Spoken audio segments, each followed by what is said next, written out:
Hartmann here on the news. You need to know this. 2 Muslim religious leaders were kicked off an airplane last week in Memphis simply because they were Muslim. The 2 imams, both in traditional Muslim dress, went through multiple security screenings and boarded the Delta Airlines commuter flight. But shortly after taxiing toward the runway, the plane returned to the gate and TSA came aboard and removed the men, citing concerns from other passengers. The imams went through an additional security screening, once again proving that they were not a threat, but the pilot refused to let them on the plane again, and they took off without them. Delta is now conducting an internal investigation into the matter, but so far they have yet to offer an official explanation as to why the men were kicked off their flight. Coincidentally, the 2 imams were on their way to attend a conference on Islamophobia in America. Needless to say, they have a bunch of new material to report. So how bad does Islamophobia have to get in America before we realize it may be time to start a new civil rights movement for Muslims in this country? Who's screwed? Wisconsinites. Republicans know their days are numbered in Wisconsin. This summer, 6 Republican state senators will face recall elections for supporting Koch lapdog Scott Walker's anti-union efforts. So right now, these guys are trying to pass as many radical laws as they can while they still have their jobs. On the agenda, legislation to legalize concealed weapons, deregulate phone companies, get rid of early release for state prisoners, sell off public schools to for-profit charter school CEOs, and prevent poor, elderly, and college students from voting by using new residency and identification requirements.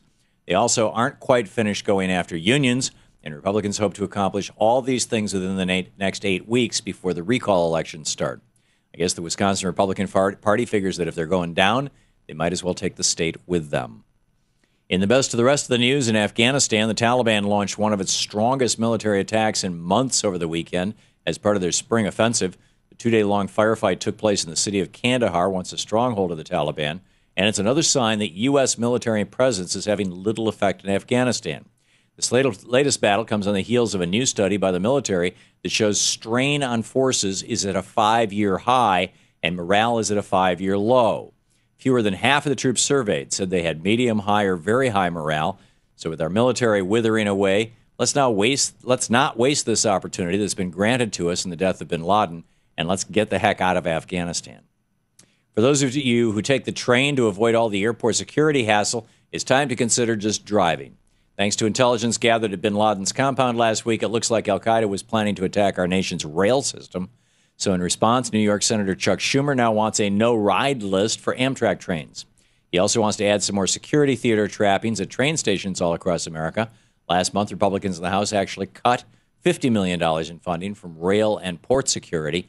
But look for them to jump at the opportunity to give their lobbyist buddy Michael Chertoff tens of millions of dollars in new contracts for his Chertoff porno scanners for the train stations, too.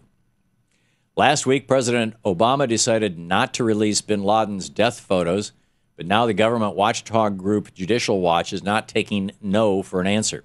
They filed a Freedom of Information request to force the Department of Defense to release all photographs and or video recordings of Osama bin Laden taken during or after the U.S. military operation in Pakistan. Last night, in a 60 Minutes interview, the president assured the nation that bin Laden was dead, that we don't need to spike the football to prove it because that's not who we are. But Judicial Watch disagrees. They argue the president's decision is at odds with his promises to make his administration the most transparent in history. They go on to say his reluctance to spike the football is not a lawful reason for withholding these historic public documents from the American people. While I have respect for the goal of government transparency, I frankly have to side with the president on this one. George W. Bush released the photos of the guys he killed, including Saddam Hussein's son and Abu Musab al-Zarqawi, not because he was a fan of transparency, but because he was a fan of brutality and wanted to prove that America could be just as violent as our enemies. President Obama, on the other hand, is a statesman and knows that brutality is not what defines America. In Florida, Republicans want the government silencing doctors.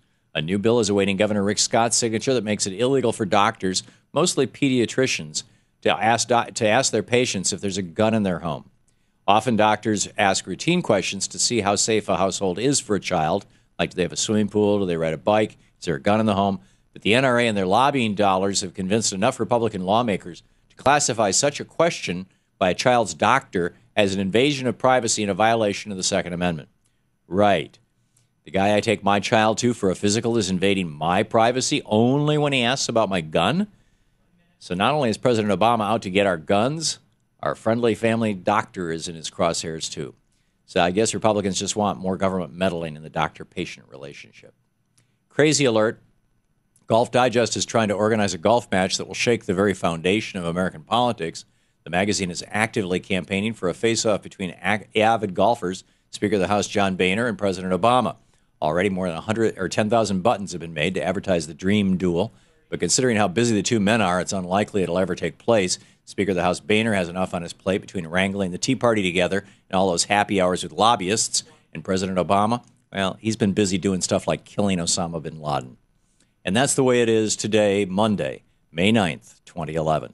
I'm Thom Hartmann on the news.